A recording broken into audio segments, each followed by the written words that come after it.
പ്രിയപ്പെട്ട സുഹൃത്തുക്കളെ, നിങ്ങളൊക്കെ സുഖമായിരിക്കുന്നു എന്ന് കരുതുന്നു. നമ്മുടെ കേരളത്തിലിപ്പോൾ ഭയങ്കര മഴയൊക്കെയാണ് എന്ന് ഞാൻ അറിഞ്ഞു. ഞാൻ കേരളത്തിലെ എൻ്റെ കുടുംബാംഗങ്ങളെ ഞാൻ വിളിച്ചപ്പോൾ അറിയാൻ കഴിഞ്ഞത് കേരളത്തിലിപ്പോൾ വലിയ മഴക്കെടുതികളൊക്കെ നമ്മൾ വീണ്ടും നേരിട്ടുകൊണ്ടിരിക്കുകയാണല്ലോ. എന്നാൽ ഞാനിപ്പോൾ ആയിരിക്കുന്ന രാജസ്ഥാനിലിപ്പോൾ ഭയങ്കര ചൂടാണ് കേട്ടോ. ഞാനിപ്പോൾ ഇപ്പം ഈ വീഡിയോ ചെയ്യാനായിട്ട് ഇരുന്ന സമയങ്ങളിലൊക്കെ ഇപ്പോൾ കുറച്ച് ചൂടിന് കുറവുണ്ട്. രാവിലെ കുറച്ച് ചൂടിന് കുറവുണ്ട്. പക്ഷേ ഒരു കുറച്ച് കഴിഞ്ഞ് ഒരു 11 മണിക്ക് ശേഷം ചൂട് കൂടി കഴിഞ്ഞാൽ പിന്നെ നമുക്ക് വെളിയിലിറങ്ങാൻ പറ്റത്തില്ല. അത്രയ്ക്ക് ഉള്ള ചൂടാണ്. അങ്ങനെ ഒരു സ്ഥലത്ത് മഴയും ഒരു സ്ഥലത്ത് ഭയങ്കര ചൂടുമായിട്ട് നമ്മളങ്ങനെ കഴിഞ്ഞു പോവുകയാണ്. എങ്കിലും നമുക്കറിയാമല്ലോ, നമ്മുടെ ദൈവത്തിൻ്റെ കാര്യം നമുക്ക് അനുകൂലമെങ്കിൽ നമുക്ക് പ്രതികൂലമായിട്ടൊന്നുമില്ല. കാലാവസ്ഥയുടെ പ്രതികൂലങ്ങൾ കണ്ടേക്കാം, പക്ഷേ ദൈവത്തിൻ്റെ കാര്യം നമുക്ക് എപ്പോഴും അനുകൂലം തന്നെയാണ്. ദൈവം നമ്മളെ സഹായിക്കട്ടെ. അപ്പോൾ ഞാൻ ഈ വീഡിയോയുടെ ഇത് നമ്മുടെ വീഡിയോയുടെ രണ്ടാമത്തെ ഭാഗമാണ്. അതായത് നമ്മൾ കഴിഞ്ഞ ആഴ്ച വീഡിയോയിൽ നമ്മൾ ചിന്തിച്ചത് ദാവീദിൻ്റെ സങ്കീർത്തനങ്ങളെ പറ്റിയുള്ള ചെറിയൊരു പഠനത്തിൻ്റെ ഒരു തുടക്കമായിരുന്നു നമ്മൾ കഴിഞ്ഞ വീഡിയോയിൽ നമ്മൾ കണ്ടത്. ദൈവത്തിൻ്റെ പുരുഷനായ ദാവീദിനെ കർത്താവ് താൻ എങ്ങനെ ആ രാജസ്ഥാനത്തേക്ക് കൊണ്ടുവന്നുവെന്നും താൻ വെറും ഒരു ഇടയ ബാലനായിരുന്ന ദാവീദ് രാജാവിനെ ഇസ്രായേലിൻ്റെ രാജസ്ഥാനത്തേക്ക് ദൈവം കൊണ്ടുവന്ന രീതി, അവനെ ദൈവം ഉപയോഗിച്ച വിധം ഒക്കെ നമ്മൾ കഴിഞ്ഞ ആഴ്ച നമ്മൾ ചിന്തിച്ചു. അതിൻ്റെ ഒന്നാമത്തെ ഭാഗത്ത് നമ്മൾ ചിന്തിച്ചു. പിന്നീട് നമ്മൾ ചിന്തിക്കാൻ കഴിഞ്ഞത്, നമ്മൾ സങ്കീർത്തനങ്ങൾ നമ്മൾ പഠിക്കുന്നത് നമ്മുടെ ആത്മീയ ജീവിതത്തിൻ്റെ ഗുണീകരണത്തിന് വേണ്ടിയിട്ട് മാത്രമാണ്. നമ്മളൊരിക്കലും സങ്കീർത്തനം വായിക്കുന്നതോ പഠിക്കുന്നതോ ഒന്നും നമ്മുടെ ശത്രുക്കൾക്ക് എതിരായിട്ട് പ്രാർത്ഥിക്കാനോ അവർക്ക് വിരോധമായിട്ട് നമ്മുടെ കരങ്ങൾ ചലിപ്പിക്കാനോ ഒന്നുമായിട്ടല്ല. ദൈവത്തിൻ്റെ പുരുഷനായിരിക്കുന്ന ദാവീദിനെ കർത്താവ് സങ്കീർത്തനങ്ങൾ എഴുതാൻ ഉപയോഗിച്ചതിൻ്റെ പ്രധാനപ്പെട്ട കാരണമെന്ന് പറഞ്ഞിരിക്കുന്നത്, കർത്താവ് യേശു ക്രിസ്തുവിനെ പറ്റിയുള്ള പ്രാവചനികമായിരിക്കുന്ന കാര്യങ്ങളെ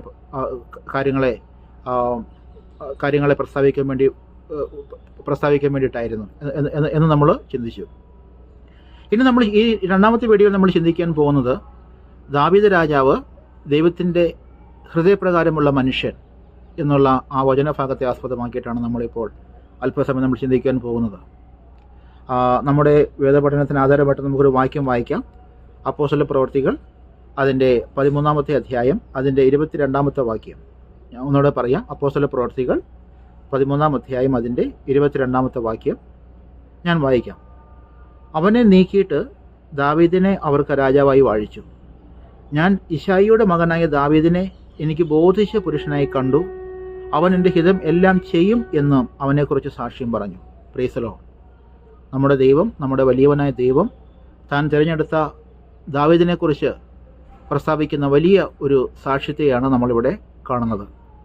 അപ്പോസ്തലനായ പൗലോസ് താൻ തൻ്റെ ദൈവിക ശുശ്രൂഷയുടെ കാലയളവുകളിൽ താൻ വിവിധ ഇടങ്ങളിൽ സഞ്ചരിച്ച് കൊണ്ട് കർത്താവായ യേശു ക്രിസ്തുവിൻ്റെ മാറ്റമില്ലാത്ത വചനം പ്രസംഗിക്കുവാൻ ഒക്കെ കർത്താവ് അവനെ ഉപയോഗിച്ചു.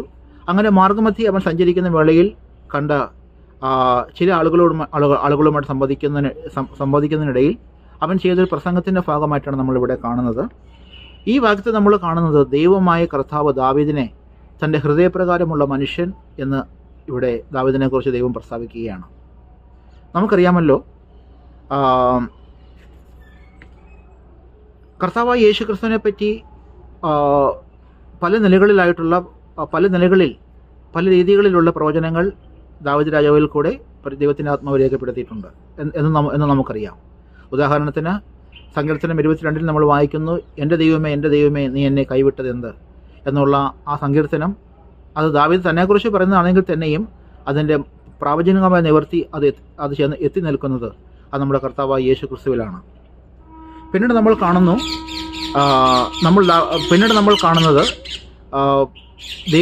ദൈവമായ യഹോവ താൻ പഴയ നിയമ കാലയളവുകളിൽ അനേക ഭക്തന്മാരെ തൻ്റെ മഹിമയ്ക്ക് വേണ്ടി, തൻ്റെ മഹത്വകരമായ വേലയ്ക്ക് വേണ്ടി ദൈവം ഉപയോഗിച്ചിട്ടുണ്ട്. ഉദാഹരണത്തിന് നോഹയെ ദൈവം ഉപയോഗിച്ചു, അബ്രഹാമിനെ ദൈവം ഉപയോഗിച്ചു, ശമൂവേലിനെ ദൈവം ഉപയോഗിച്ചു, യിഫ്താഹ്, ശിംശോൻ തുടങ്ങിയ അനേക ദൈവത്തിൻ്റെ ഭക്തന്മാരെ ദൈവം പല നിലകളിൽ പല കാലയളവുകളിൽ തൻ്റെ മഹിമയ്ക്ക് വേണ്ടി, തൻ്റെ മഹത്വകരമായ വേലയ്ക്ക് വേണ്ടി, തൻ്റെ മഹത്വകരമായ പ്രവൃത്തിക്ക് വേണ്ടി ദൈവം പല നിലകളിൽ ദൈവം ഉപയോഗിച്ചായിട്ട് കാണുന്നുണ്ട്. പക്ഷേ എങ്കിലും നമ്മൾ പുതിയ നിയമത്തിലേക്ക് കടന്നു വരുമ്പോൾ ഈ പുതിയ നിയമത്തിൻ്റെ കൽപ്പന എന്ന് പറഞ്ഞിരിക്കുന്നത് നമ്മൾ ഏലിയാവിനെ പോലെ ആകുവാനോ അല്ലെങ്കിൽ നമ്മൾ മോശയെ പോലെ ആകുവാനോ അല്ലെങ്കിൽ നമ്മൾ ദാവീദിനെ പോലെ ആകുവാനോ ഒന്നും നമുക്ക് കൽപ്പനയില്ല. പുതിയ നിയമത്തിൽ ജീവിക്കുന്ന ദൈവമക്കൾക്ക് കൽപ്പനയില്ല. നമ്മളായിത്തീരേണ്ടത് നമ്മുടെ കർത്താവായ യേശു ക്രിസ്തുവിനെ പോലെയാണ് നമ്മളായിത്തീരേണ്ടത് എന്നാണ് കർത്താവിൻ്റെ മാറ്റമില്ലാത്ത വചനം നമ്മളെ പഠിപ്പിക്കുന്നത്. എന്നാൽ പഴയ നിയമത്തിൽ നമ്മൾ വായിക്കുമ്പോൾ ദൈവം ഉപയോഗിച്ച ആ വ്യക്തികളെപ്പറ്റി നമ്മൾ പഠിക്കുന്നത് നമ്മുടെ ആത്മീക ജീവിതത്തിൻ്റെ ഗുണീകരണത്തിന് കാരണമാവും എന്നുള്ള ഒരു സത്യത്തെ ആസ്പദമാക്കിയിട്ടാണ്. കാരണം അപ്പോസ്തലനായ പൗലോസ് താൻ കൊരിന്ത്യർക്ക് ലേഖനം എഴുതുമ്പോൾ 1 കൊരിന്ത്യർ അതിൻ്റെ 13 അധ്യായത്തിൻ്റെ 10 വാക്യത്തിൽ നമ്മൾ കാണുന്നു. അതായത് പഴയനിയമ കാലയളവുകളിൽ ഇസ്രായേൽ മക്കൾക്ക് സംഭവിച്ച കാര്യങ്ങൾ നമ്മുടെ ആത്മീക പാഠത്തിന്, നമ്മുടെ ആത്മീക ഗുണീകരണത്തിന് കാരണമായി തീരുന്നു എന്നുള്ള സത്യത്തെ അപ്പോസ്തലനായ പൗലോസ് തൻ്റെ ദൈവാത്മാവിൽ താൻ രേഖപ്പെടുത്തിയിട്ടുണ്ട്. അങ്ങനെ പഴയനിയമ കാലയളവുകളിൽ സംഭവിച്ച ദൈവത്തിൻ്റെ പ്രവൃത്തി, ദൈവം ഉപയോഗിച്ച ദൈവത്തിൻ്റെ ദാസന്മാരെ പറ്റിയുള്ള പഠനങ്ങൾ നമ്മൾ ഈ പുതിയ നിയമത്തിൽ ജീവിക്കുന്ന ദൈവമക്കളെ നമ്മൾ ചെയ്യുന്നത് നമ്മുടെ ആത്മീക ജീവിതത്തിന് ഉപകാരപ്രദമായിരിക്കുന്ന പാഠങ്ങൾ നമ്മൾ ഉൾക്കൊള്ളാൻ വേണ്ടി മാത്രമായിട്ടാണ്. നമുക്കിപ്പോൾ ഇന്നത്തെ കാലയളവിൽ നമുക്ക് ദാവീദിനെ പോലെ ജീവിക്കാൻ സാധ്യമല്ല. നമ്മുടെ ഈ കാലയളവുകളിൽ നമുക്ക് അബ്രഹാമിനെ പോലെയോ അല്ലെങ്കിൽ ശമൂലിനെ പോലും നമുക്ക് ജീവിക്കാൻ സാധ്യമല്ല. എന്നാൽ ഏത് കാലയളവുകളിലും ദൈവമക്കളെക്കുറിച്ചുള്ള ദൈവത്തിൻ്റെ കൽപ്പന ഇതാണ്: നമ്മൾ കർത്താവായ യേശു ക്രിസ്തുവിനെ പോലെ ആയിത്തീരണം എന്നുള്ള കൽപ്പന നമുക്കെല്ലാവർക്കും ബാധകമാണ്. എനിക്കും എന്നെ കേൾക്കുന്ന നിങ്ങൾക്ക് എല്ലാവർക്കും ബാധകമാണ് കർത്താവായ യേശു ക്രിസ്തുവിനെ പോലെ നമ്മളായിത്തീരണമെന്നുള്ളത്. യേശു പറഞ്ഞിരിക്കുന്നു, എൻ്റെ പിതാവ് സൽഗുണപൂർണ്ണനായിരിക്കിയാൽ നിങ്ങളും സൽഗുണപൂർണ്ണരാകുവേൻ. പിന്നെ യേശു പറഞ്ഞിരിക്കുന്ന കാര്യമുണ്ട്, ദൈവം വിശുദ്ധനായിരിക്കിയാൽ നമ്മളും വിശുദ്ധരായിരിക്കുവാൻ കർത്താവിൻ്റെ മാറ്റമില്ലാത്ത വചനം നമ്മളെ പഠിപ്പിക്കുന്നുണ്ട്. അപ്പോൾ നമ്മൾ ഈ പഴയനിയമ കാലയളവിൽ ജീവിച്ചിരുന്ന ദൈവഭക്തന്മാരെ പറ്റി പഠിക്കുന്നത് നമ്മുടെ ആത്മീയ ജീവിതത്തിന് ഉപകാരപ്രദമായിരിക്കുന്ന ചില പാഠങ്ങൾ നമുക്ക് ഉൾക്കൊള്ളാൻ വേണ്ടി മാത്രമായിട്ടാണ്. നമ്മൾ അവരെ പോലെ ആകാൻ വേണ്ടിയിട്ടല്ല നമ്മൾ പഠിക്കുന്നത്. പിന്നീട് നമ്മൾ കാണുന്ന ഒരു കാര്യമുണ്ട്. ഈ ഭാഗത്ത് നമ്മൾ വായിച്ച ഒരു ഭാഗമുണ്ട്. സ്വർഗത്തിലെ ദൈവം തന്നെ, സ്വർഗത്തിലെ വലിയവനായ ദൈവം തന്നെ കേവലം ഒരു മനുഷ്യനെ, നമ്മളെപ്പോലെ ഒരു മനുഷ്യനായിരിക്കുന്ന ദാവീദിനെ നോക്കി പറഞ്ഞിരിക്കുകയാണ്, ദാവീദ് എൻ്റെ ഹൃദയപ്രകാരമുള്ള മനുഷ്യൻ. Price the Lord. എത്ര മനോഹരമായിരിക്കുന്ന ഒരു സാക്ഷ്യമാണ് നമ്മുടെ ദൈവം തന്നെ നമ്മളെക്കുറിച്ച് പറഞ്ഞിരിക്കുന്നത്. പ്രിയപ്പെട്ടവരെ, നമുക്കറിയാമല്ലോ, ഇന്നത്തെ കാലത്ത് നമുക്കറിയാമല്ലോ, ആത്മീക ഗോളത്തിൽ തന്നെയും പരസ്പരം പഴിചാരിയും കുറ്റപ്പെടുത്തിയും വിമർശിച്ചും അതുപോലെ ഇകഴ്ത്തി കാട്ടിയും ഒക്കെ ദൈവമക്കളെന്ന് അവകാശപ്പെടുന്നവർ തന്നെ ഇന്ന് പല രീതികളിൽ അവർ പരസ്പരം ഇങ്ങനെ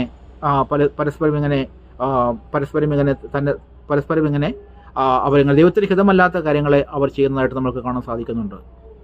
എന്നാൽ ഈ ഭാഗത്ത് നമ്മൾ കാണുന്നത് നമ്മുടെ ദൈവമായ യഹോവ, വലിയവനായ ദൈവം തന്നെ, നമ്മളെ സൃഷ്ടിച്ച നമ്മുടെ വലിയവനായ ദൈവം തന്നെ ദാവീദിനെ കുറിച്ച് പറഞ്ഞിരിക്കുകയാണ്, അവൻ എനിക്ക് എൻ്റെ ഹൃദയപ്രകാരമുള്ള മനുഷ്യൻ. Price the Lord. എത്ര വലിയൊരു സാക്ഷ്യമാണ് ദാവീദിന്, നമ്മളെപ്പോലെ കേവലം മനുഷ്യനായിരിക്കുന്ന ദാവീദിന് സ്വർഗത്തിലെ വലിയനായ ദൈവത്തിൽ നിന്ന് പ്രാപിക്കാൻ കഴിഞ്ഞത് എന്നുള്ള കാര്യം നമ്മൾ അല്പമായി ചിന്തിക്കേണ്ടത് ചിന്തിക്കുന്നത് എത്രയോ നല്ലതാണ് ദൈവമക്കളെ. നമുക്കറിയാമല്ലോ, നമ്മൾ ദൈവത്തിൻ്റെ വചനം വായിക്കുമ്പോൾ ദൈവത്തെ നോക്കി സാക്ഷ്യം പറഞ്ഞ ആളുകളെ പറ്റി നമ്മൾ കാണുന്നുണ്ട്. അതുപോലെ ദൈവം തന്നെ സാക്ഷ്യം പറഞ്ഞ ആളുകളെ പറ്റി നമ്മൾ കാണുന്നുണ്ട്. അതായത് ദൈവത്തിൽ നിന്ന് സാക്ഷ്യം പ്രാപിച്ച വ്യക്തികളെ പറ്റി നമ്മൾ കാണുന്നു. അതുപോലെ ദൈവത്തെ പറ്റിയും സാക്ഷ്യം പറഞ്ഞ ആളുകളെ പറ്റി നമ്മൾ കാണുന്നുണ്ട്. ചില ഉദാഹരണങ്ങൾ ഞാൻ വേദപുസ്തകത്തിൽ നിന്ന് തന്നെ ഞാൻ നിങ്ങൾക്ക് പരിചയപ്പെടുത്താം. ആദ്യമായി നമ്മൾ കാണുന്ന വ്യക്തി ഹാബേലിനെ കുറിച്ചാണ്, നീതിമാനായ ഹാബേൽ. നമുക്കറിയാമല്ലോ, ഹാബേലിൻ്റെ രക്തം, അതായത് ഭൂമിയിൽ ചൊരിയപ്പെട്ട ആദ്യത്തെ രക്തം, അത് ഹാബേലിൻ്റെ രക്തമായിരുന്നു. എന്നാൽ ഹാബേലിൻ്റെ രക്തം ഒരു പ്രതികാരത്തിൻ്റെ രക്തമായിരുന്നു എന്ന് നമ്മൾ കാണുന്നുണ്ട്. എന്നാൽ നമ്മുടെ കർത്താവായ യേശുക്രിസ്തുവിൻ്റെ രക്തമോ അത് പ്രതികാരത്തിൻ്റെ രക്തമല്ല, അത് നമ്മൾ ശുദ്ധീകരിക്കുന്ന രക്തമാണ്. ഈ ഹാബേലിനെ കുറിച്ച് ദൈവത്തിൻ്റെ മാറ്റമില്ലാത്ത വചനത്തിൽ കാണുന്ന സാക്ഷ്യമെന്ന് പറഞ്ഞിരിക്കുന്നത്, അവൻ്റെ യാഗത്തിൽ ദൈവമായ യഹോവ പ്രസാദിച്ചു, അപ്പോൾ താൻ നീതിമാൻ എന്നുള്ള സാക്ഷ്യം പ്രാപിച്ചതായിട്ട് ഹാബേലിനെ പറ്റി നമ്മൾ കാണുന്നുണ്ട്. പിന്നീട് നമ്മൾ കാണുന്ന ഒരു വ്യക്തിയാണ് ഹാനോക്ക്. വളരെ കാലങ്ങൾക്ക് മുമ്പ് ജീവിച്ചിരുന്ന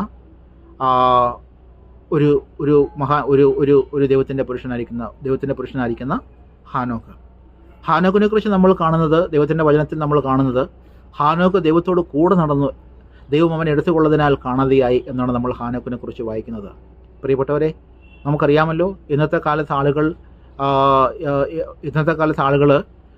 ഈ സമൂഹത്തിൽ അല്പം നിലയും വിലയുമുള്ള ആളുകളുടെ ചങ്ങാത്തം കൊതിക്കുമ്പോൾ, അവരോടൊപ്പം നടക്കുവാൻ ആഗ്രഹിക്കുമ്പോൾ, ഇവിടെ നമ്മൾ കാണുന്ന വേറൊരു വ്യക്തിയുണ്ട്, ഹാനോക്ക് എന്ന് പറഞ്ഞിരിക്കുന്ന വ്യക്തി. അവൻ ഒരു VIP-യുടെയും പുറകെ പോകാതെ വലിയവനായിരിക്കുന്ന ദൈവത്തിൻ്റെ പുറകെ പോയി. അപ്പോൾ ആ ദൈവത്തിൻ്റെ മാറ്റമില്ലാത്ത വചനത്തിൽ നമ്മൾ കാണുന്ന കാര്യമാണ് ഹാനോക്കിനെ കുറിച്ച് നമ്മൾ കാണുന്ന കാര്യമാണ്.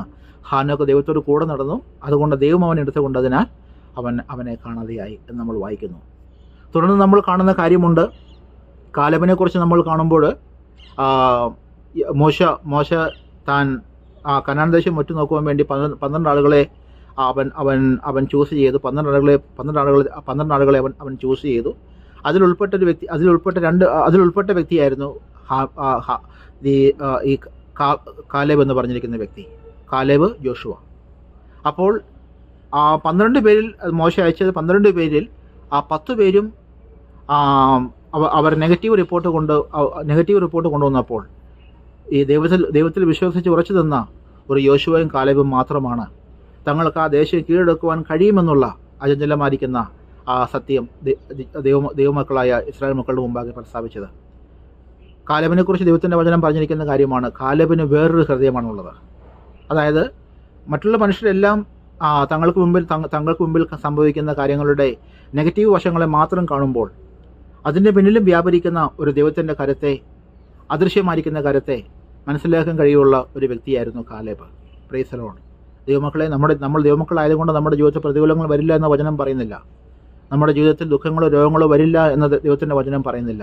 എന്നാൽ അതിൻ്റെ പിന്നിലും നമ്മളെ സൂക്ഷിക്കുന്ന, നമ്മുടെ ഗുണത്തിന് വേണ്ടി കാര്യങ്ങളെ നീക്കുന്ന ഒരു ദൈവത്തിൻ്റെ അദൃശ്യമായ കരമുണ്ട് എന്നുള്ള സത്യം നമ്മൾ മനസ്സിലാക്കാൻ കഴിഞ്ഞാൽ എത്രയോ വലുതായിരിക്കും നമ്മുടെ ക്രിസ്ത്യ ജീവിതം എന്ന് നമുക്കൊന്ന് അല്പമായി ചിന്തിക്കേണ്ടത് ഈ തരുണത്തിൽ ആവശ്യമാണ്.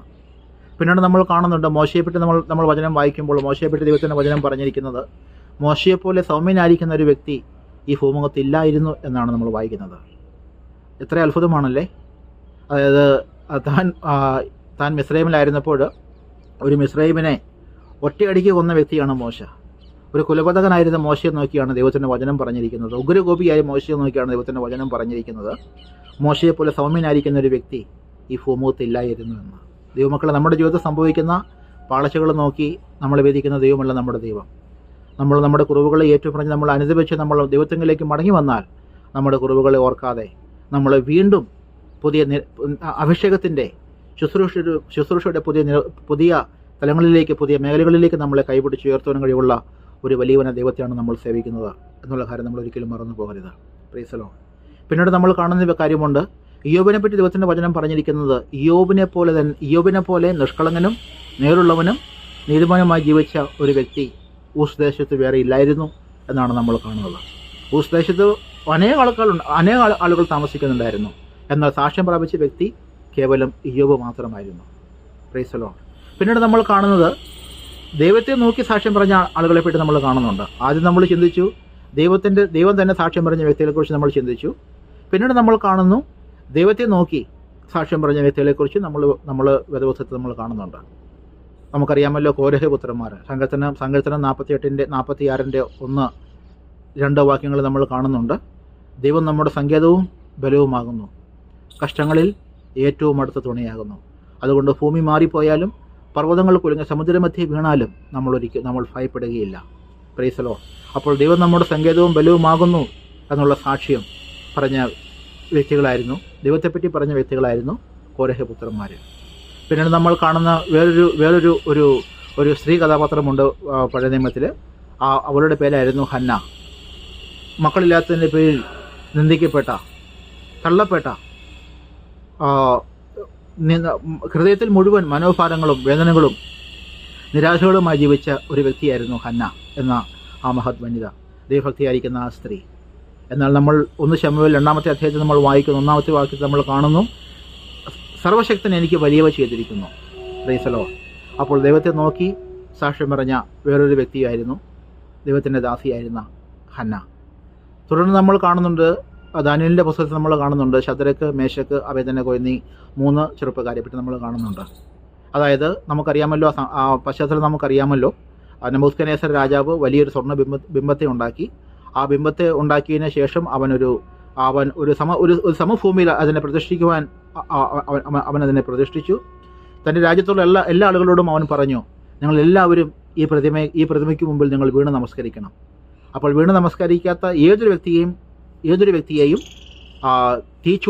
കത്തുന്ന തീച്ചൂളയിൽ ഇട്ട് കളയുമെന്നുള്ള ഒരു ഓർഡർ, ഒരു രാജകൽപ്പന താൻ പുറപ്പെടുവിച്ചു. എന്നാൽ ദൈവത്തിലുള്ള വിശ്വാസം മുതലാക്കിക്കൊണ്ട് ആ രാജകൽപ്പനയെപ്പോലും തിരസ്കരിക്കുവാൻ മനസ്സ് കാണിച്ച ഒരു ശദ്രക്കിനെ പറ്റി, മേശക്കിനെ പറ്റി, അബേദ്നെഗോവിനെ പറ്റി നമ്മൾ വചനത്തിൽ കാണുന്നുണ്ട്. അവർ പറഞ്ഞിരിക്കുന്നു, ഞങ്ങൾ സേവിക്കുന്ന ദൈവം, ഞങ്ങൾ വിശ്വസിക്കുന്ന ദൈവം, ഞങ്ങൾ ആരാധിക്കുന്ന ദൈവം ഞങ്ങളെ ഈ തീച്ചുളയിൽ നിന്നും വിടുവിക്കും. അവൻ വിടുവിച്ചാലും ഇല്ലെങ്കിലും ഞങ്ങൾ നീ നിർത്തിയ പ്രതിമയെ ഞങ്ങൾ നമസ്കരിക്കുകയില്ല. Price the Lord.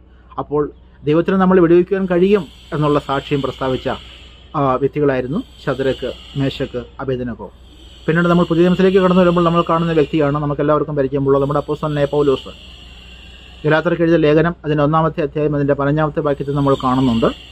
പൗലോസ് പറഞ്ഞിരിക്കുന്നു, എൻ്റെ ജനനം മുതൽ എന്നെ സുവിശേഷത്തിന് വേണ്ടി വേർതിരിച്ചവനായ ദൈവം എന്നെ വേർതിരിച്ചു എന്ന് അപ്പോസ്തലനായ പൗലോസ് താൻ ദൈവത്തെ നോക്കി സാക്ഷ്യം പറഞ്ഞിരിക്കുകയാണ്. അതായത് താനൊരു പരീക്ഷനായി ജീവിച്ച വ്യക്തിയായിരുന്നു. പഴയ നിയമത്തിൻ്റെ കൽപ്പനകൾ പഴയ നിയമത്തിൻ്റെ കൽപ്പനകൾ അതിൻ്റെ ആത്മീയ തലങ്ങളിലേക്കല്ല, അതിൻ്റെ കേവലം ആക്ഷരികമായ തലങ്ങളിൽ മാത്രം പാലിക്കുവാൻ, അതിനെപ്പറ്റി ആക്ഷരികമായ തലങ്ങളിൽ മാത്രം അതിനെ അനുസരിക്കുവാൻ മനസ്സ് കാണിച്ച ഒരു വ്യക്തിയായിരുന്നു അപ്പോസ്തലനായ പൗലോസ്. എന്നാൽ പിന്നീട് ദൈവമായ കർത്താവ് അവനെ അവിടെ നിന്നൊക്കെ മാറ്റി വലിയൊരു അപ്പോസ്തലനായിട്ട്, കർത്താവ് യേശു ക്രിസ്തുവിൻ്റെ നാമത്തിന് വേണ്ടി ജ്വലിച്ച് പ്രകാശിച്ച ഒരു അപ്പോസ്തലനായിട്ട് കർത്താവിനെ മാറ്റി. ആ അപ്പോസ്തലനെ പൗലോസ് ദൈവത്തെ നോക്കി പറഞ്ഞിരിക്കുകയാണ്, എൻ്റെ ജനനം മുതൽ എൻ്റെ കർത്താവ് എന്നെ അവൻ്റെ വേലയ്ക്ക് വേണ്ടി എന്നെ കണ്ടിരുന്നു. Price the Lord. അതായത് നമുക്കറിയാമല്ലോ, യഹസ്കേലിൻ്റെ പ്രവചനത്തിൽ നമ്മൾ കാണുന്നുണ്ട്. അതായത് നീ ഗർഭത്തിൽ ഉരുവാകുന്നതിന് മുമ്പ് തന്നെ ഞാൻ നിന്നെ പേര് ചൊല്ലി വിളിച്ച ദൈവമായ യഹോവ, ഞാൻ നിന്നെ കണ്ടു, ഞാൻ നിന്നെ പേര് ചൊല്ലി വിളിച്ചു, ഞാൻ നിന്നെ എൻ്റെ പ്രവാചകനാക്കുവാൻ വേണ്ടി അഭിഷേകം ചെയ്തിരിക്കുന്നു എന്നുള്ള മാറ്റമില്ലാത്ത വചനം താൻ ദൈവമായ യഹോവ തൻ്റെ പ്രവാചകനായിരിക്കുന്ന യഹസ്കേലിന് കൊടുത്തതായിട്ട് നമ്മൾ വചനത്തിൽ നമ്മൾ കാണുന്നുണ്ട്. അങ്ങനെ ദൈവത്തെ നോക്കി സാക്ഷ്യം പറഞ്ഞ വ്യക്തികളുണ്ട്. അങ്ങനെ ദൈവം തന്നെയും സാക്ഷ്യം പറഞ്ഞ വ്യക്തികളെ പറ്റി നമ്മൾ കർത്താവിൻ്റെ മാറ്റമില്ലാത്ത വചനത്തിൽ നമ്മൾ കാണുന്നുണ്ട്. ഇവിടെ നമ്മൾ കണ്ട ഒരു കാര്യമുണ്ട്. ഇവിടെ ഈ ഭാഗത്ത് നമ്മൾ വായിച്ച ഭാഗത്ത് നമ്മൾ വായിച്ച ഭാഗമെന്ന് പറഞ്ഞിരിക്കുന്നത് ദൈവം ദാവീദിനെ പറ്റി പറയുന്ന സാക്ഷ്യമാണ്. ദാവീദ് എൻ്റെ ഹൃദയപ്രകാരമുള്ള മനുഷ്യൻ. ദൈവമക്കളെ, നമുക്കറിയാമല്ലോ, നമുക്ക് വിശ്വസിക്കാൻ പ്രയാസമുണ്ട് അല്ലേ? അതായത് എത്രയോ തെറ്റുകൾ ചെയ്ത വ്യക്തിയായിരുന്നു ദാവീദ്. എത്രയോ പാളിച്ചകൾ അവൻ്റെ ജീവിതത്തിൽ സംഭവിച്ചിരുന്നു. എന്നാൽ അതിനെയൊക്കെയും ഗണ്യമാക്കാതെ, അതിനെയൊക്കെയും കാര്യമാക്കാതെ, ഗൗനിക്കാതെ കർത്താവായ ദൈവം തന്നെ ഇവിടെ പറഞ്ഞിരിക്കുകയാണ്, ദാവീദ് എൻ്റെ ഹൃദയപ്രകാരമുള്ള മനുഷ്യൻ. Price the Lord. ദൈവമക്കളെ, നമുക്കറിയാമല്ലോ, അപ്പോസ്തലനായ പത്രോസിനെ പറ്റി നമുക്കറിയാമല്ലോ. പത്രോസ് യേശുവിനെ 3 പ്രാവശ്യമാണ് തള്ളിപ്പറഞ്ഞത്. 3 പ്രാവശ്യം, ഒന്നും രണ്ടുമല്ല, 3 പ്രാവശ്യം തള്ളിപ്പറഞ്ഞ വ്യക്തിയായിരുന്നു അപ്പോസ്തലനായ പത്രോസ്. ആ പത്രോസിനെ പെന്തക്കോസ്ത് നാളിൽ ഏകദേശം 3000-ൽ പരം ആളുകൾക്ക് സ്നാനം കൊടുത്ത് അവരെ ദൈവസഭയോട് ചേർക്കുവാൻ ദൈവമായ കർത്താവ് ഉപയോഗിച്ചു. Price the Lord. ദൈവമക്കളെ, നമ്മുടെ അനുതാപത്തിൻ്റെ ശക്തി, നമ്മുടെ മടങ്ങിവരവിൻ്റെ ശക്തി അത്രയ്ക്ക് വലുതാണ്. നമ്മൾ വായിക്കുന്നുണ്ട്, തൻ്റെ ലംഘനങ്ങൾ മറച്ചു വയ്ക്കുന്നവന് ശുഭം വരികയില്ല, എന്നാൽ അവയെ ഏറ്റുപറഞ്ഞ് ഉപേക്ഷിക്കുന്നവനോ കരുണ ലഭിക്കും എന്ന് നമ്മൾ വായിക്കുന്നുണ്ട്. ദാവീദിനെ പറ്റി ദൈവം പറഞ്ഞിരിക്കുന്നു, ദാവീദിൻ്റെ ഹൃദയപ്രകാരമുള്ള മനുഷ്യൻ. ഞാൻ ഈ ദിവസം വായിച്ച് ഞാൻ ചില ദിവസങ്ങളായിട്ട് ഞാൻ ഈ ഭാഗത്തെപ്പറ്റി ഞാൻ പഠിച്ചുകൊണ്ടിരുന്നപ്പോൾ കർത്താവിൻ്റെ ആത്മാവിൽ കൂടെ എനിക്ക് മനസ്സിലാക്കാൻ കഴിഞ്ഞ ചില കാര്യങ്ങൾ ഞാൻ നിങ്ങളുമായിട്ട് പങ്കുവയ്ക്കാനാണ് ഞാൻ ആഗ്രഹിക്കുന്നത്. Price the Lord. അതായത് ദാവീദിനെ പറ്റി ദൈവം സാക്ഷ്യം പറയുന്നതിൻ്റെ കാരണം നമ്മൾ കാണുന്നത്, ചില കാരണങ്ങളിൽപ്പെട്ട് നമുക്ക് പഠിക്കുവാൻ കഴിയുന്നത്, ദാവീദ് ഒരു സ്തുതിക്കുന്ന മനുഷ്യനായിരുന്നു. Price the Lord. നമുക്കറിയാമല്ലോ, നമ്മുടെയൊക്കെ ജീവിതത്തിൽ ചെറിയൊരു പ്രശ്നങ്ങൾ വന്നു കഴിഞ്ഞാൽ, അല്പം പ്രതികൂലങ്ങൾ വന്നു കഴിഞ്ഞാൽ, നമ്മൾ ഉദ്ദേശിക്കുന്ന പോലെ കാര്യങ്ങൾ പോയില്ലെങ്കിൽ എന്തൊക്കെ കാര്യങ്ങൾ നമ്മൾ ദൈവത്തോട് നമ്മൾ പരാതി പറയുന്നത് അല്ലേ?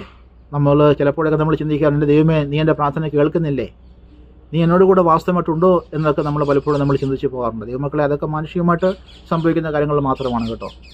നമ്മളാരും ഇപ്പോൾ ശരീരത്തിൽ ജീവിക്കുന്ന ദൈവമക്കൾ ആരും ഇപ്പോൾ നമ്മൾ വിശ്വാസികളാണ്. എങ്കിൽ എല്ലാ നിലകളിലും നമ്മൾ ചിലപ്പോൾ എല്ലാ നിലകളിലും നമ്മളൊരു പക്ഷേ നമ്മൾ പൂർണ്ണരാകണമെന്ന് എന്ന് ഉറപ്പൊന്നുമില്ലല്ലോ. നമുക്കറിയാം പലപ്പോഴും നമ്മുടെ ജീവിതത്തിൽ സംഭവിക്കുന്ന പ്രയാസങ്ങൾ കാണുമ്പോൾ, പ്രതികൂലങ്ങൾ കാണുമ്പോൾ പലപ്പോഴൊക്കെ വിശ്വാസത്തിന് ഏറ്റക്കുറച്ചിൽ സംഭവിക്കാറുണ്ട്. അത് വാസ്തവം തന്നെയാണ്.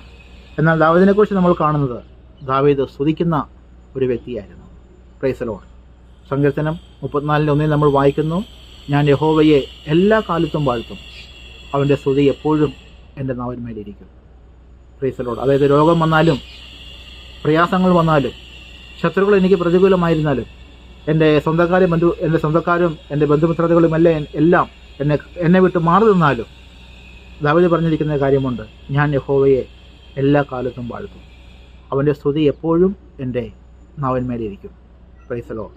അപ്പോൾ ദൈവമായ യഹോവ ദാവീദിനെക്കുറിച്ച് പറഞ്ഞിരിക്കുന്ന സാക്ഷ്യത്തിൻ്റെ പിന്നിൽ പ്രധാനപ്പെട്ട ഒരു കാര്യമായിട്ട് നമ്മൾ കാണാൻ കഴിയുന്നത് സ്തുതിക്കുന്ന ഒരു സ്വഭാവം ദാവീദിനുണ്ടായിരുന്നു.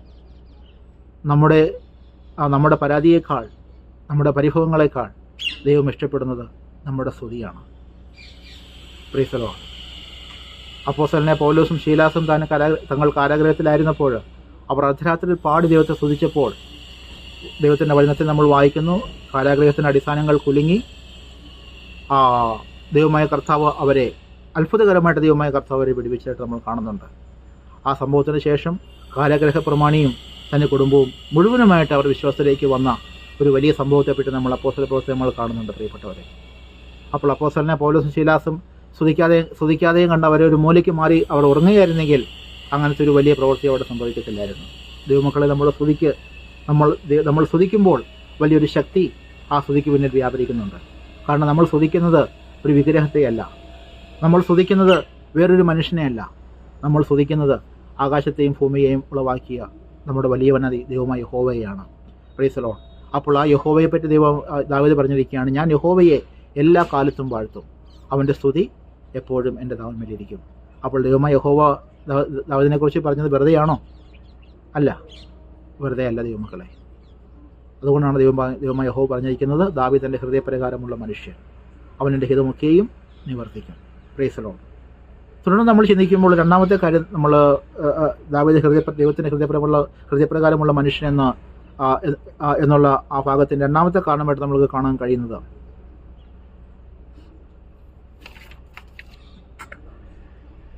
അതായത് തൻ്റെ ജീവിതത്തിൽ സംഭവിച്ച തെറ്റുകളെ അതിനെ മറച്ചു വയ്ക്കാതെ, അതിനെ ന്യായീകരിക്കാൻ ശ്രമിക്കാതെ, അതിനെക്കുറിച്ച് അനുതപിക്കുവാൻ, അതിനെ ഏറ്റുപറഞ്ഞ് ഉപേക്ഷിക്കുവാൻ ദാവീദ് കാണിച്ച ആ മഹാമനസ്കത അതിനെ കണ്ടിട്ട് നമുക്ക് നടിക്കാൻ സാധ്യമല്ല. പ്രിയപ്പെട്ടവർ, നമുക്കറിയാമല്ലോ, മനുഷ്യരുമായിട്ട് നമ്മുടെ ജീവിതത്തിൽ സംഭവിക്കുന്ന തെറ്റുകളൊക്കെ എല്ലാ കാര്യങ്ങളും ശരിയാണ്. എല്ലാ കാര്യങ്ങളും നമ്മൾ മനുഷ്യന് മുമ്പേ ഏറ്റുപറയണമെന്ന് നമുക്ക് പറയാൻ പറ്റത്തില്ല. കാരണം നമ്മൾക്ക് സംഭവിക്കുന്ന എല്ലാ കാര്യങ്ങളും ഏറ്റുപറഞ്ഞിട്ടുണ്ടെങ്കിൽ എന്ത് ചെയ്യും? അത് മനുഷ്യർ വെച്ച് നമ്മളെ ബ്ലാക്ക്മെയിൽ ചെയ്യാൻ സാധ്യതയുണ്ട്. പക്ഷേ നമുക്ക് എല്ലാ കാര്യങ്ങളും നമുക്ക് ദൈവത്തിന് മുമ്പാകെ ഏറ്റുപറയാം. കാരണം ദൈവത്തിന് മുമ്പാകെ നമ്മുടെ ഹൃദയത്തിലെ എല്ലാ നിരൂപണങ്ങളും അവൻ്റെ മുമ്പാകെ നഗ്നവും മലർന്നതുമായി കിടക്കുന്നു നമ്മൾ വായിക്കുന്നുണ്ട്. നമ്മുടെ കർത്താവിൻ്റെ കണ്ണുകളിൽ നിന്ന് നമുക്കൊന്നും മറയ്ക്കുവാൻ സാധ്യമല്ല.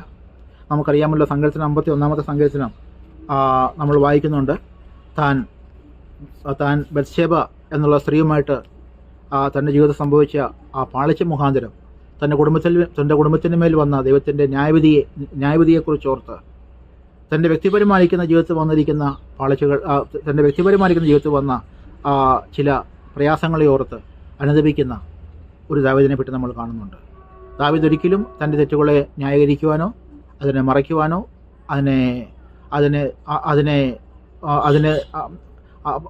ഒരിക്കലും അതിനെ മറയ്ക്കുവാനൊന്നും ദാവീദ് ശ്രമിച്ചില്ല. ദൈവത്തിൻ്റെ ദാസനായ നാഥാൻ പ്രവാചകൻ തൻ്റെ അടുക്കൽ വന്ന് ഈ കാര്യത്തെപ്പറ്റി പറഞ്ഞപ്പോൾ ദാവീദ് ഉടനെ തന്നെ അവൻ ദൈവമുമ്പാകെ വീണ് അവൻ അനുദപിച്ചു. Price the Lord. എത്രയും ഉദാത്തമായ മാതൃകയാണ് ദൈവമക്കളെ നമുക്ക് കാണാൻ സാധിക്കുന്നത്. നമുക്കറിയാമല്ലോ, നമ്മുടെയൊക്കെ ജീവിതം തെറ്റ് സംഭവിക്കുമ്പോൾ ഞാൻ കേട്ട ഒരു ചൊല്ലുണ്ട് കേട്ടോ. നമ്മുടെ ജീവിതത്തിൽ സംഭവിക്കുന്ന തെറ്റുകളെ കുറിച്ച് നമ്മൾ ഒരു വക്കീലിനെ പോലെ നമ്മൾ വാദിക്കും.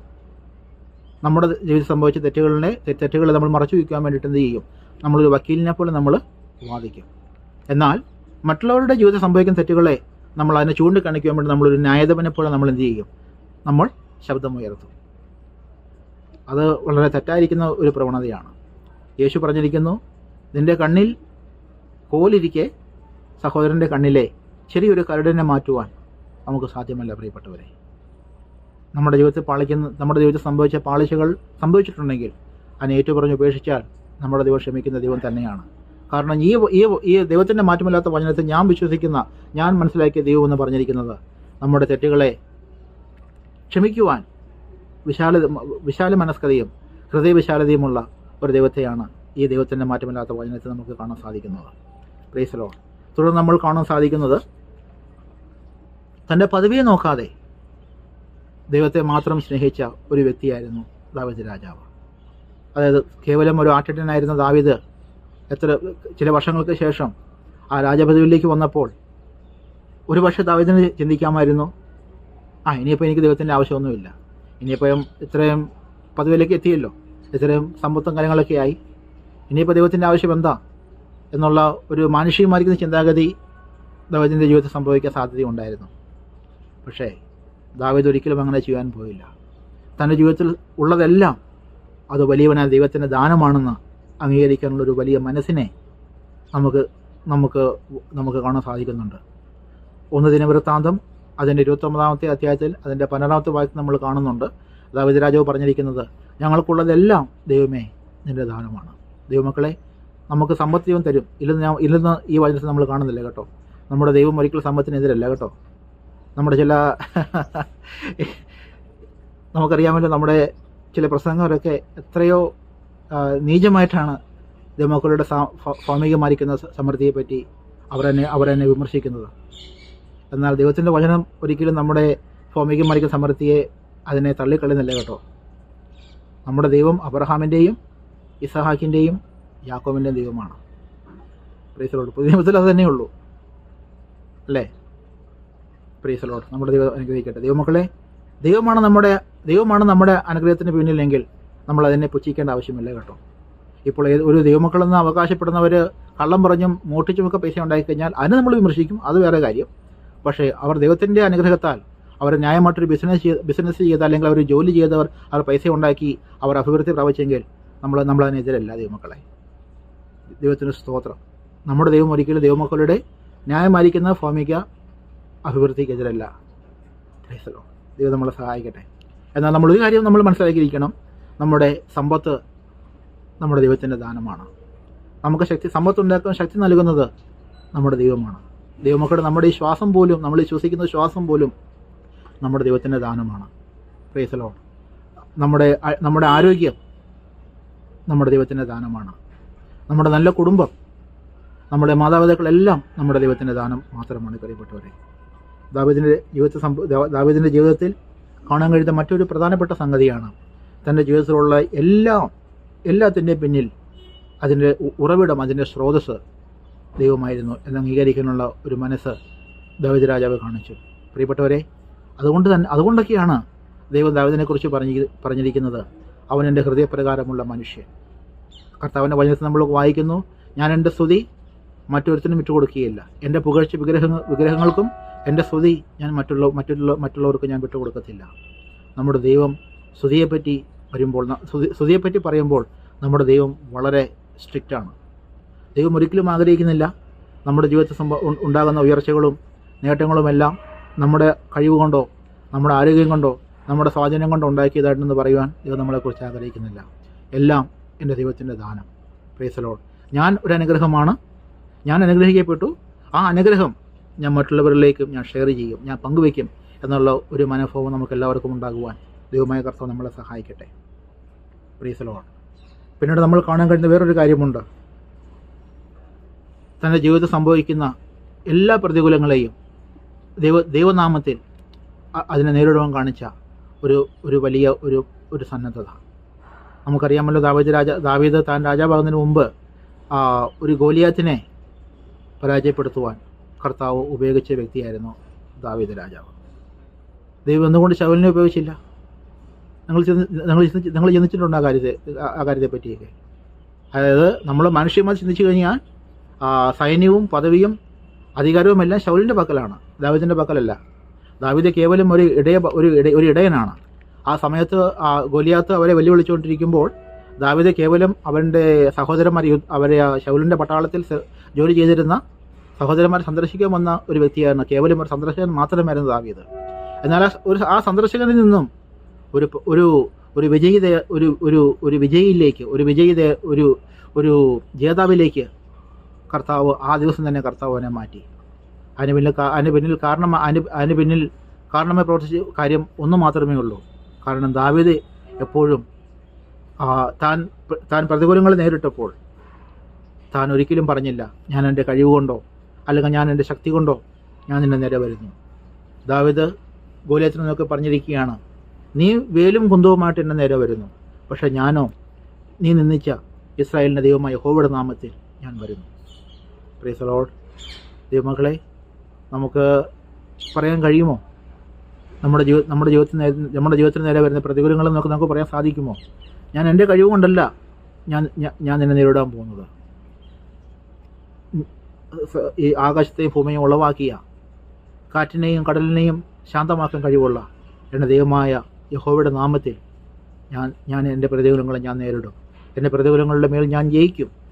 എൻ്റെ പ്രതികൂലങ്ങളുടെ മേൽ ഞാൻ ജയം പ്രാപിക്കും, ഞാൻ വിടുതൽ പ്രാപിക്കും എന്നുള്ളൊരു നിശ്ചയം ഉണ്ടാകുവാൻ ദൈവമായ കർത്താവ് നമ്മളെ സഹായിക്കട്ടെ പ്രിയപ്പെട്ടവരെ. അപ്പോൾ ദൈവമായ യഹോവ ദാവീദിനെ ഉപയോഗിച്ചു ഈ ചില സങ്കീർത്തനങ്ങൾ എഴുതുവാൻ വേണ്ടിയിട്ട്. അപ്പോൾ ആ ദാവീദിനെ പറ്റിയാണ് ദൈവമായ യഹോവ പറഞ്ഞിരിക്കുന്നത്, ദാവീദ് എൻ്റെ ഹൃദയപ്രകാരമുള്ള മനുഷ്യൻ. Price the Lord. അപ്പോൾ നമ്മുടെ കുറവുകളെ നോക്കാതെ, നമ്മുടെ ജീവിതത്തിൽ സംഭവിച്ച പാളിച്ചകളെ നോക്കാതെ, നമ്മുടെ അയോഗ്യതകളെ, നമ്മുടെ ബലഹീനതകളെ കാര്യമാക്കാതെ നമുക്ക് പുതിയ ശുശ്രൂഷ മേലുകൾ തുറന്നു തരുന്ന ഒരു ദൈവത്തിൻ്റെ പ്രവൃത്തി, ദൈവത്തിൻ്റെ കരുണ എത്രയോ വലുതാണ് ദൈവമക്കളെ. നമ്മളിതിനൊന്നും യോഗ്യരല്ല കേട്ടോ. മനുഷ്യമായിട്ട് നമ്മളിതിനൊന്നും യോഗ്യരല്ല. എല്ലാം നമ്മുടെ ദൈവത്തിൻ്റെ കൃപയാണ്. Price the Lord. ദൈവം നമ്മളെ സഹായിക്കട്ടെ. അപ്പോൾ ദൈവത്തിൻ്റെ ഹൃദയപ്രകാരമുള്ള മനുഷ്യനായ ദാവീദ് ചില സങ്കീർത്തനങ്ങൾ എഴുതുവാൻ കർത്താവിൻ്റെ ആത്മാവിനെ സഹായിച്ചു. തുടർന്നും ഉള്ള വീഡിയോയിൽ നമ്മൾ ദാവീദിൻ്റെ സങ്കീർത്തനങ്ങളെപ്പറ്റി നമ്മൾ ചിന്തിക്കും. ഏകദേശം 10 മുതൽ 12 വരെയുള്ള ഭാഗങ്ങളായിട്ട് ഈ ക്ലാസ് ചെയ്യുവാനായിട്ടാണ് ഞാൻ ആഗ്രഹിക്കുന്നത്. നിങ്ങളെല്ലാവരും ഈ വീഡിയോ കാണുക, നിങ്ങൾ സബ്സ്ക്രൈബ് ചെയ്യുക. ദൈവം നിങ്ങളെ സഹായിക്കട്ടെ. ഈ വീഡിയോ ഞാൻ ചെയ്യാൻ ഉദ്ദേശിക്കുന്നത്, ഞാനൊരു അനുഭവം പറയാം. അതിനുശേഷം ഞാൻ ഈ വീഡിയോ നിങ്ങൾക്ക് വേണ്ടി പ്രാർത്ഥിച്ചിട്ട് ഞാൻ വൈൻഡപ്പ് ചെയ്യും. ഞാൻ ബൈബിൾ സ്കൂളിൽ പഠിച്ചുകൊണ്ടിരുന്ന സമയത്ത്, ഞാൻ എൻ്റെ വീട് ഇടുക്കിയിലാണ്. പക്ഷേ ഞാൻ ബൈബിൾ സ്കൂളിൽ പഠിച്ചത് പാലക്കാട് എന്ന സ്ഥലത്താണ്, പാലക്കാട് ജില്ലയിലാണ്. പാലക്കാട് ജില്ലയിലെ മലമ്പുഴ എന്ന സ്ഥലത്ത്, അവിടെ ഒരു ബൈബിൾ കോളേജ് ഉണ്ടായിരുന്നു, north Kerala theological college, NKTC, north Kerala theological college എന്നുള്ള ഒരു കോളേജ് സെമിനാരിയിലാണ് ഞാൻ ദൈവത്തിൻ്റെ വചനം പഠിച്ചത്. 4 വർഷം അവിടെയായിരുന്നു ഞാൻ. 2003 മുതൽ 2007 വരെ, 2006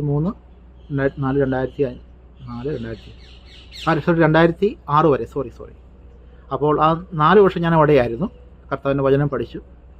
അപ്പോൾ ആ സമയത്തൊക്കെ ഞാൻ പലപ്പോഴും ആഗ്രഹിച്ചിട്ടുണ്ട്, കർത്താവേ, എനിക്കെന്തെങ്കിലും സാധിക്കുമോ നിൻ്റെ മാറ്റമില്ലാത്ത വചനം പറയുവാൻ, നിൻ്റെ മാറ്റമില്ലാത്ത വചനം പ്രസംഗിക്കുവാൻ, ആളുകളുടെ മുമ്പിൽ നിന്ന് കർത്താവിൻ്റെ വചനം പ്രസംഗിക്കുവാൻ എനിക്കെന്തെങ്കിലുമൊക്കെ സാധിക്കുമോ എന്ന് ഞാൻ ചിന്തിച്ച സമയങ്ങളുണ്ടായിരുന്നു. കാരണം ദൈവമക്കളെ, നമുക്കറിയാമല്ലോ, എൻ്റെ കൂടെ പഠിച്ച ചില സഹപാഠികളൊക്കെ എന്നേക്കാൾ അവർ യോഗ്യന്മാരായിരുന്നു. Praise the Lord.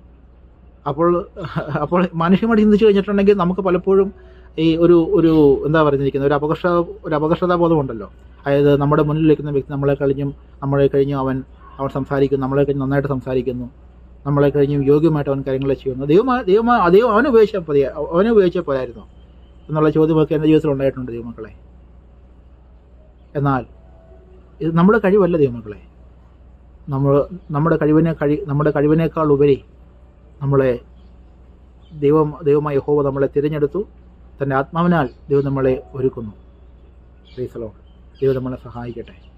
അപ്പോൾ ഈ വചനചിന്ത നിങ്ങൾക്ക് അനുഗ്രഹമായിരുന്നു എന്നറിയുവാൻ എനിക്ക് വളരെയധികം ആഗ്രഹമുണ്ട്. നിങ്ങളുടെ പ്രാർത്ഥന വിഷയങ്ങളൊക്കെ നിങ്ങൾക്ക് താഴെ കമൻറ്റ് ചെയ്യാം, ഞാൻ നിങ്ങൾക്ക് വേണ്ടി പ്രാർത്ഥിക്കാം. കാരണം വചനം പറഞ്ഞിരിക്കുന്നു, ഒരുവരേക്കാൾ 20 നല്ലത്. അപ്പോൾ നമുക്ക് ചേർന്ന് നമ്മുടെ വിഷയങ്ങൾക്ക് വേണ്ടി പ്രാർത്ഥിക്കാം. അങ്ങനെ നമ്മൾ ഒരിക്കലും ചിന്തിക്കരുത് കേട്ടോ, വേറൊരാൾ പ്രാർത്ഥിച്ചെങ്കിൽ മാത്രമേ ദൈവം കേൾക്കുമെന്ന് അങ്ങനെ ചിന്തിക്കേണ്ട ആവശ്യമില്ല. നമ്മൾ ചേർന്ന് പ്രാർത്ഥിക്കുമ്പോൾ ആ പ്രാർത്ഥനയ്ക്കൊരു ശക്തിയുണ്ട്. നമുക്ക് എല്ലാവർക്കും അത് അങ്ങും ഇങ്ങും നമുക്ക് ആത്മീയമായിട്ട് നമുക്ക് ഗുണം ചെയ്യുന്നതാണ് ഈ മധ്യസ്ഥ പ്രാർത്ഥന എന്ന് പറഞ്ഞിരിക്കുന്നത്. അപ്പോൾ നിങ്ങളുടെ വിഷയങ്ങളൊക്കെ ഉണ്ടെങ്കിൽ നിങ്ങൾ കമൻറ്റ് ചെയ്യാം, നിങ്ങൾക്ക് ഇതിൽ ടൈപ്പ് ചെയ്യാം. ഞാൻ നിങ്ങൾക്ക് വേണ്ടി പ്രാർത്ഥിക്കാം. നമുക്ക് പ്രാർത്ഥിച്ചുകൊണ്ട് നമുക്ക് ഈ വീഡിയോ നമുക്ക് ബെൻഡിപ്പ് ചെയ്യാം. ഞങ്ങളെ സ്നേഹിക്കുന്ന നല്ല ദൈവമേ, സ്വർഗ്ഗസ്ഥനായ പിതാവേ, മനോഹരമരിയിരിക്കുന്ന ഈ സമയത്തിനായിട്ട് ഞങ്ങൾ അങ്ങേക്ക് സ്തോത്രം ചെയ്യുന്ന പിതാവേ, കർത്താവേ, നീ തിരഞ്ഞെടുത്ത നിൻ്റെ പുരുഷനായിരിക്കുന്ന ദാവീദിനെക്കുറിച്ച് ചിന്തിക്കുവാൻ, കർത്താവേ, നിൻ്റെ മാറ്റമില്ലാത്ത വചനത്തിൽ ഞങ്ങൾക്കുള്ള ഈ സങ്കീർത്തന വേദഭാഗങ്ങളെ കുറിച്ച് ചിന്തിക്കുവാൻ നീ ഞങ്ങൾക്ക് നൽകിയിരിക്കുന്ന വലിയ സമയത്തിനായിട്ട് ഞങ്ങൾ അങ്ങേക്ക് സ്തോത്രം ചെയ്യുന്നു. കർത്താവെ, ഈ വീഡിയോ കണ്ടുകൊണ്ടിരിക്കുന്ന എല്ലാ പ്രിയപ്പെട്ടവരും എൻ്റെ കർത്താവോട് അനുഗ്രഹിക്കണമേ. അവരിൽ പലരും കർത്താവ് രോഗികളെ ഭാരപ്പെടുന്നവരായിട്ടുണ്ട്. അവരുടെ രോഗത്തെ നീ അവിടുന്ന് സൗഖ്യമാക്കണമെന്ന് പ്രാർത്ഥിക്കുന്നു. കാരണം കർത്താവ് നിൻ്റെ വചനം പറഞ്ഞിരിക്കുന്നു, ഞാൻ നിന്നെ സൗഖ്യമാക്കുന്ന യഹോവ, അവൻ നിൻ്റെ അകൃത്യമൊക്കെയും മോചിക്കുന്നു, നിൻ്റെ സകല രോഗങ്ങളെ സൗഖ്യമാക്കുന്നു എന്നുള്ള കർത്താവ് വചനം ഞങ്ങൾ വായിക്കുന്നു. പിതാവേ, ഹല്ലേലൂയ. അവരുടെ രോഗങ്ങളെ നീ സൗഖ്യമാക്കണമേ, അവരുടെ കടഭാരങ്ങളെ നീ മാറ്റണമേ. കർത്താവെ, വീടില്ലാത്തവർക്ക് നീ സ്വന്തമായി വീട് കൊടുക്കണമെന്ന് പ്രാർത്ഥിക്കുന്നു. കർത്താവെ, സ്ഥലമില്ലാത്തവർക്ക് സ്വന്തമായി അല്പം വസ്തു കൊടുക്കണമെന്ന് പ്രാർത്ഥിക്കുന്നു. കർത്താവെ, അതുപോലെ ഹല്ലേലൂയ, വാഹനം വാങ്ങിക്കുവാൻ ആഗ്രഹിക്കുന്നവർക്ക് വേണ്ടി പ്രാർത്ഥിക്കുന്നു. അവർക്ക് പുതിയ വാഹനങ്ങളെ ദൈവം കൊടുക്കണമെന്ന് പ്രാർത്ഥിക്കുന്നു. അതുപോലെ ആത്മീയ വിടുതൽ, ആത്മീയ വളർച്ച ആഗ്രഹിക്കുന്ന ദൈവമക്കളുണ്ട്, അവർക്ക് വേണ്ടി ഞങ്ങൾ പ്രാർത്ഥിക്കുന്നു.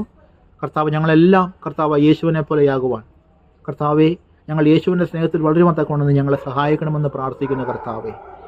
കർത്താവെ, നിൻ്റെ വചനം ഞങ്ങൾ വായിക്കുവാൻ, പ്രാർത്ഥിക്കുവാൻ, കർത്താവ് യേശുവിൻ്റെ വരവ് ഞങ്ങൾ വിശ്വസ്തരായിട്ട് ഞങ്ങൾ കാത്തിരിക്കുവാൻ തക്കോണം ഞങ്ങളെല്ലാവരും നീ സഹായിക്കണമെന്ന് പ്രാർത്ഥിക്കുന്നു. കർത്താവെ, സകല മാനവും മഹത്വം ഞങ്ങൾ അവിടത്തേക്ക് മാത്രം അർപ്പിക്കുന്നു. ഞങ്ങളുടെ കേൾവിക്കാരായിരിക്കുന്ന ഞങ്ങൾ അവരുടെ കുഞ്ഞുങ്ങൾക്ക് വേണ്ടി പ്രാർത്ഥിക്കുന്നു. അവരുടെ വിദ്യാഭ്യാസത്തെ ദൈവം അനുഗ്രഹിക്കണമേ, അവരുടെ ഭാവി ദൈവം അനുഗ്രഹിക്കണമെന്ന് പ്രാർത്ഥിക്കുന്നു. കർത്താവെ, ഹല്ലേലൂയ, സ്തോത്രം.